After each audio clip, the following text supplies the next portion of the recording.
Labour labour cost determine करने के लिए एक फॉलोइंग चार्ट है। Basic wages, DA, HRA, bonus, overtime, other fringe benefit, gross earnings आएगा।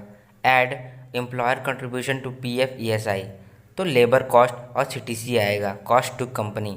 ना अगर आपको नेट अर्निंग्स निकालनी है तो net earnings is equal to gross earnings minus employer contribution to PF ESI.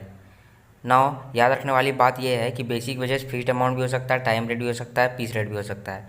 Over time, an employ is entitled to overtime if he work for more than 9 hours a day और 48 hours a week, 9 hours a day और 48 hours a week at double the rate of the basic wages.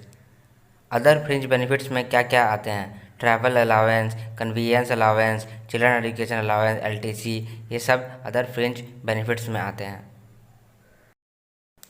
Labour turnover, it is super important. Separation method, number of workers separated by average number of workers into 100। बात यह है कि number of workers separated में left and discharge दोनों आता है, यानी retired, resigned, रिट्रेंच्ड, death, ये सब आएगा नंबर ऑफ वर्कर्स सेपरेटेड में। फिर रिप्लेसमेंट मेथड है, number of worker replaced by average number of workers into 100। New recruitment method, number of workers newly recruited for expansion by average number of worker into 100. And flux method is the summation of all three methods. Average number of workers तो आप लोगों को पता होगा, opening worker plus closing worker by 2 होता है। लेकिन अगर क्लोजिंग वर्कर ऑफ नहीं दिया है तो opening number of workers minus separated add replaced add new recruited, तो क्लोजिंग नंबर ऑफ वर्कर्स आ जाएगा।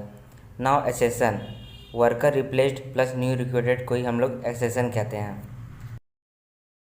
अब बोनस एज पर हेल्से रोवन, जब भी हेल्से रोवन का क्वेश्चन आएगा तो हम लोग इसी ऑर्डर को फॉलो करेंगे। Time allowed, time taken, time saved is equal to time allowed minus time taken, then rate per hour, then basic wages, time taken into rate per hour. फिर लिखेंगे bonus as per Halsey, 50% of time saved into rate per hour. Bonus as per Rowan, time taken into time saved by time allowed into rate per hour. Bonus as per Halsey से 50% of time saved into rate per hour. Bonus as per Rowan, time taken into time saved by time allowed into rate per hour. एक और याद रखने वाली बात यहाँ पर है, इफेक्टिवली आवर रेट क्या होता है? Effectively hour rate is equal to basic wages plus bonus by time taken. Effectively hour rate, basic wages plus bonus by time taken.